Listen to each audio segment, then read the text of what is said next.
What's up, y'all? Today we're going to go over the history of Deuteronomy chapter 28, verse 68. The Most High says he's going to take the children of Israel into Egypt again with ships, and I'm going to give you the historical account of that. A lot of people know the story of Moses and how he led the children of Israel out of Egypt. The question you got to ask yourself now is, how do we get back to Egypt? Now, to understand what was going on, you got to go back to Deuteronomy chapter 28, verse 1, and it reads as follows. And it shall come to pass, if thou shalt hearken diligently unto the voice of the Lord thy God, to observe and to do all his commandments, which I command thee this day, that the Lord thy God will set thee on high above all the nations of the earth. Okay? That's one of the blessings. He said he's going to set us on high. Now, this is where the curses start. Verse 15.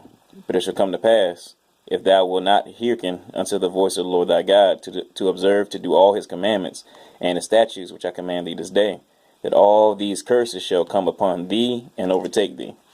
One of the curses of Deuteronomy 28 chapter was that we'd be scattered into all four corners of the earth. And the thing is, we know that God is known as the Heavenly Father for a reason. I always like to look at these things in the natural too. Like, for example, if you got a kid that's living in your house and you tell him what he's supposed to be doing and he don't do it, he's got to go. You know, that's just common sense. It was the same thing with the children of Israel. You know, with the Israelites, they weren't following the law, statutes, commandments that he gave us. And so as a result, the people had to get out the land. And thou shalt become an astonishment, a proverb, and a byword among all nations, whither the Lord shall lead thee. The Heavenly Father had to put these curses on the Israelites in order for them to know that they were Israel in the last days, because they were going to be discontinued from their heritage. Now the proof of that is in the 46th verse. It says, and they, meaning the curses, shall be upon thee for a sign and for a wonder, and upon thy seed, meaning the people, forever. Now why does this happen? It says, because thou servest not the Lord thy God with joyfulness and with gladness of heart, for the abundance of all things. And the Lord shall bring thee into Egypt again with ships, by the way whereof I spoke unto thee. Thou shalt see it no more again. And there ye shall be sold unto your enemies for bondmen and bondwomen, and no man shall buy you. Now, this particular curse of Deuteronomy chapter 28 is real heavy, because it's something that's can be easily found out, and it could be observed by the people that was actually writing these accounts down. Like, I'm about to go into a place specifically in the Bible that talks about this exact event. Now, I know some of y'all are probably spooked out by the word apocrypha, right? You got to understand that the apocrypha was taken out of the 1611 KJV. The original 1611 KJV had it in there. Okay, but the later editions, they had removed it. Right? Now, without the Apocrypha, you're not going to understand a lot of the things that's going on as far as Daniel's prophecy in the 11th chapter. Okay, but Daniel's prophecy in the 11th chapter is major. It's proving the point of how the Israelites went back into Egypt again on ships. And it all starts with Alexander.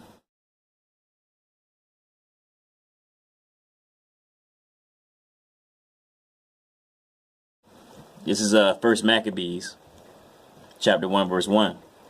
It says, after Alexander, son of Philip, the Macedonian, who came from the land of Kittim, had defeated King Darius of the Persians and the Medes, he succeeded him as king. He had previously become king of Greece. He fought many battles, conquered strongholds, and put to death the kings of the earth. He advanced to the ends of the earth and plundered many nations. When the earth became quiet before him, he was exalted, and his heart was lifted up. He gathered a very strong army and ruled over countries, nations, and princes, and they became tributary to him.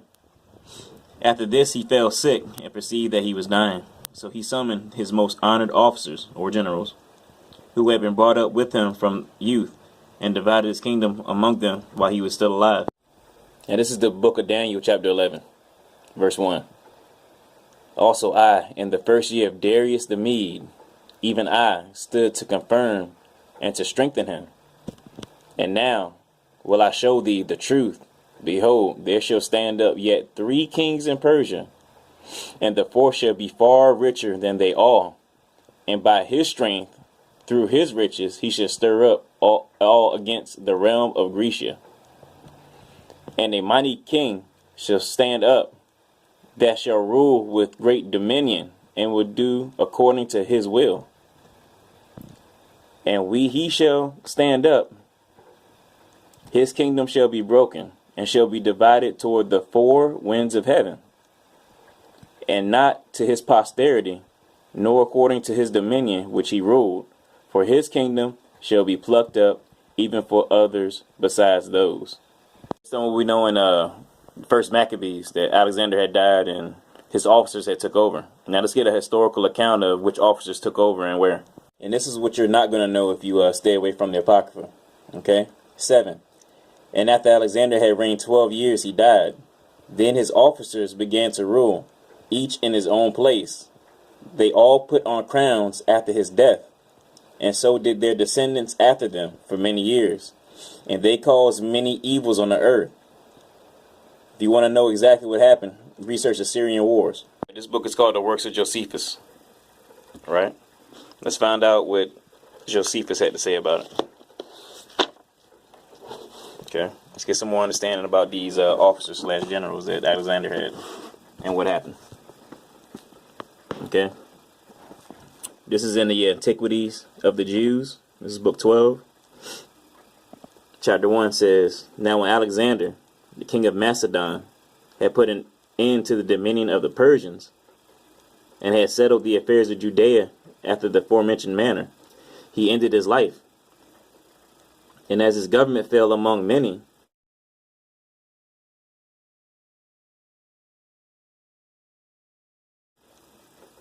Antigonus obtained Asia, Seleucus, Babylon, and of the other nations which were there. Lysimachus governed the Hellespont, and Cassander possessed Macedonia, as did Ptolemy, the son of Lagus, seize upon Egypt.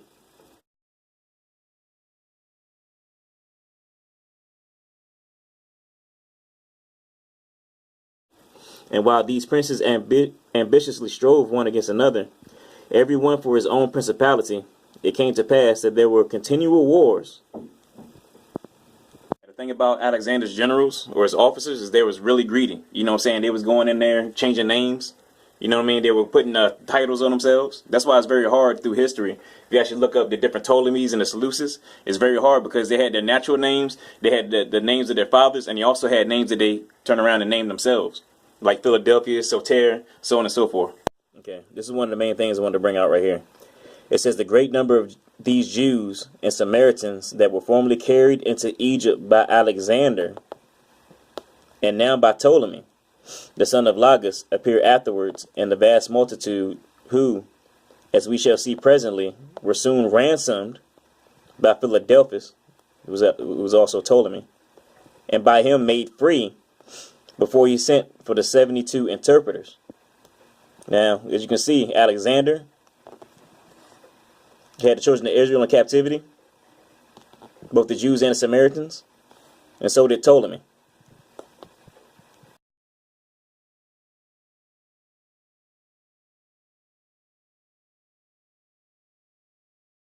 You know, the Most High's judgments, they happen continually, because he said that these curses are going to be on the children of Israel for a sign forever, right? Now check this out. This is what Ezra said in the 5th chapter. Esdras is the Greek way of saying Ezra. Okay, 42. Esdras just asked if what's going to happen to those that come after him, or the people that before him. He said in the 42nd verse, he said to me, I shall liken my judgment to a circle, just as for those who are last there is no slowness, so for those who are first there is no haste. So in other words, you getting yours, they're going to get theirs too. Here's some more proof. It says, but when Ptolemy had taken great many captives, both from the mountainous parts of Judea and from the places about Jerusalem and Samaria, and the places near Mount Gerizim, he led them all into Egypt and settled them there.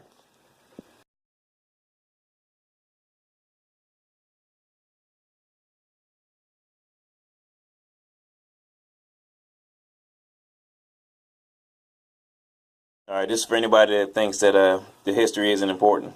Okay, this is the Zondervan Illustrated Bible Dictionary. Let's see if those characters are in here. These are the true scholars.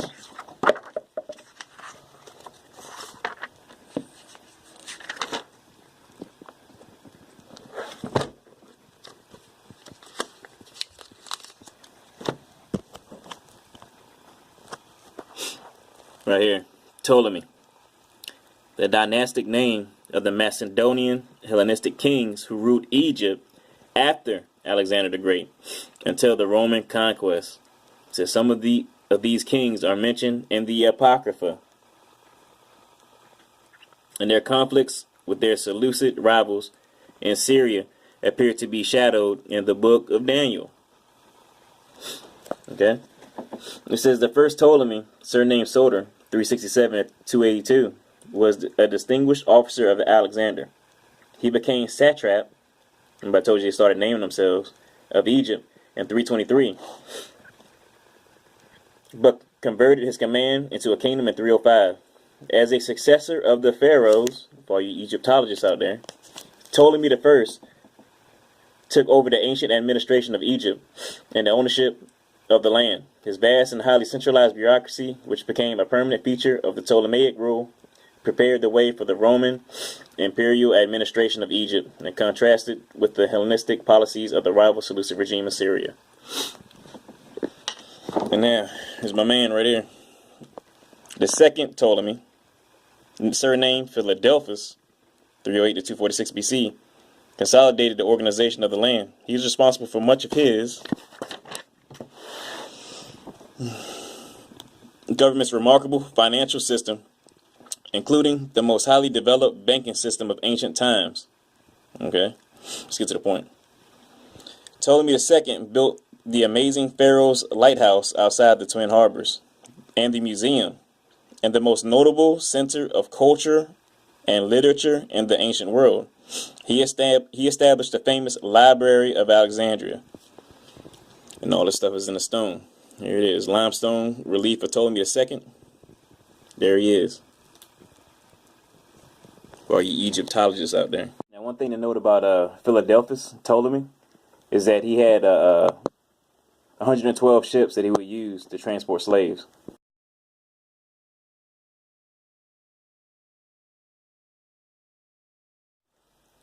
When Alexander had reigned 12 years, and after him Ptolemy Soter 40 years, he was the first Ptolemy. Philadelphus then took the kingdom of Egypt and held it 40 years within one. He procured the law to be interpreted. And this is about to go into how we got the Greek Septuagint. And set free those that were come from Jerusalem to Egypt and were in slavery there. Who were 120,000. So it was 120,000 slaves. The occasion was this: Demetrius Valerius, who was library keeper to the king, was now endeavoring, if it were possible, to gather together all the books that were in the habitable earth, and buying whatsoever was anywhere valuable or agreeable to the king's inclination, who was very earnestly set upon collecting of books, to which inclination of his Demetrius was zealously subservient. And once Ptolemy asked him how many 10,000s of books he had collected, he replied that he already had about 20 times 10,000, but that in a little time he should have 50 times 10,000. It's going into the library that was at Alexandria. But he said he had been informed that there were many books of laws among the Jews worthy of inquiring after, and worthy of the king's library, but which being written in characters in a dialect of their own, will cause no small pains in getting them translated into the Greek tongue.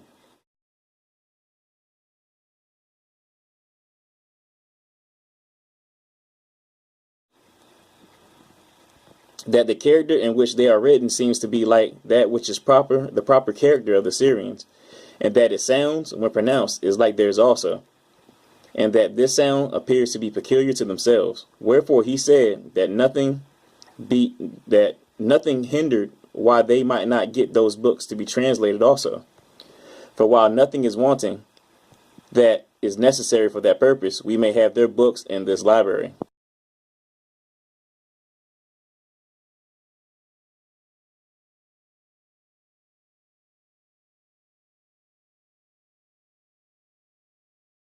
All right, as you can see, we went through the history. We actually showed you through through scholarly sources exactly who had the children of Israel in slavery in Egypt. So when the Most High said that he took the children of Israel again into Egypt again with ships, he meant it. And with that, shalom.